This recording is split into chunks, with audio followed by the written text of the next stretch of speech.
Setelah Pak Guru meninggalkan kelas, segerombolan siswa pria, kita panggil saja Gang, berjalan ke arah tempat Daeho duduk.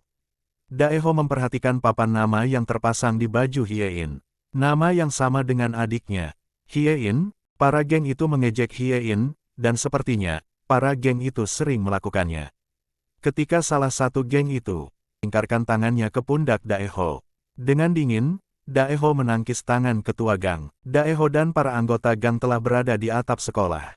Ketua gang meninju wajah mulus Daeho. Sudut bibir Daeho mengeluarkan darah. Tanpa mencoba membalas pukulan, Daeho hanya menatap ketua gang dengan dingin. Mereka mengomentari adik Daeho yang terlihat manis di fotonya. Daeho merebut fotonya yang berada di tangan ketua gang. Dia menahan amarahnya dengan mengepalkan tangan. Dia akan memukul Daeho lagi, tapi wali kelas mereka tiba-tiba datang dan memanggil mereka semua. Mereka mengikuti guru itu dan turun dari atap. Ketika melewati tangga, Daeho mendengar bunyi piano. Bunyi piano itu berasal dari ruang latihan balet di mana ada beberapa siswi yang sedang berlatih. Daeho menuju ke tempat suara piano itu berasal.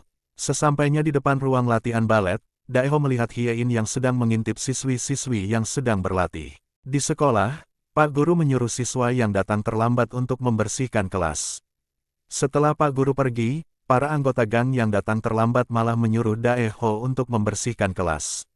Akhirnya, Daeho membersihkan kelas bersama Hyein yang juga datang terlambat. Tanpa Daeho sadari, Hyein tersenyum memperhatikan Daeho yang begitu serius membersihkan jendela. Di sekolah, Hyein membersihkan mejanya yang penuh dengan sampah. Di sisi lain, teman-teman sekelasnya justru terus melemparkan sampah ke arahnya sambil mengejek dirinya sebagai sampah. Seorang siswi yang merupakan ketua tim balet menumpahkan banyak sampah ke mejanya. Dia tertawa puas bersama teman-temannya. Daeho menghampiri Hyein.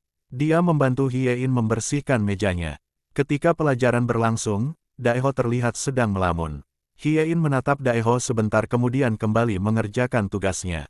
Daeho yang sadar sempat diawasi menoleh ke arah Hyein. "Hei anak baru." Tiba-tiba, guru yang sedang menerangkan soal memanggilnya. "Jawab soal nomor 18, lanjutnya." Hyein melihat ke arah guru namun tangannya menunjukkan soal yang dimaksud guru beserta sedikit jawaban kepada Daeho. Daeho membacanya sebentar. Dia berdiri dan mengemukakan jawabannya dengan detail. Seluruh kelas nampak takjub dengan kemampuan Daeho menjawab soal. Hyein tersenyum, kagum dengan kecerdasan Daeho.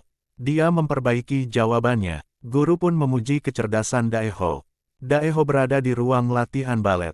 Dia mengingat ketika dia menemani adiknya bermain piano. Mereka terlihat bahagia ketika bersama-sama memainkan sebuah lagu. Pintu terbuka. Daeho terkejut. Dia langsung berdiri, melihat siapa yang masuk. Dengan dingin, Daeho pun berlalu dari ruangan itu. Untuk mengurangi stresnya, Daeho berlari mengelilingi lapang basket sekolah. Lalu, dia duduk di kursi dan berusaha tersenyum ketika melihat fotonya bersama ayah dan adik tercinta.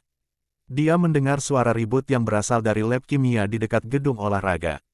Ternyata, Gang sedang menyeret Hyein ke ruangan itu. Mereka merampas seluruh uang Hyein. Hyein berusaha melawan karena uang itu sangat penting baginya. Salah satu anggota Gang tidak sengaja membuat kemeja Hyein terbuka. Daeho datang. Dia menghajar Gang yang kurang asem itu. Satu pukulan yang Daeho lancarkan pada setiap anggota Gang berhasil membuat tulang-tulang mereka patah. Saat ujian, Hyein tidak masuk sekolah. Daeho sedih menatap bangku Hyein yang kosong. Di sisi lain, para anggota Gang yang dulu sok kuat, sekarang ketakutan, tak berani menatap Daeho. Melihat Daeho yang melamun ketika ujian, Pak Guru hendak memukul kepalanya dengan tongkat. Refleks, Daeho menangkis serangan Pak Guru hingga Pak Guru kesakitan, hal itu pun membuat semua siswa menjadi takut padanya. Di koridor, siswa-siswa menyingir ketika Daeho lewat. Di kantin, ketua Gang kesulitan menyuapkan makanan karena tangannya patah. Dia mengumpati Daeho dan sesumbar bahwa dia akan membalaskan dendamnya. Daeho duduk di samping ketua Gang. Ketua Gang yang baru saja sesumbar, malah ketakutan ketika Daeho duduk di sampingnya. Saking takutnya, setiap kali Daeho melirik ke arahnya, ketua Gang malah cegukan. Padahal, Daeho hanya menanyaan tempat kerja Hyein padanya.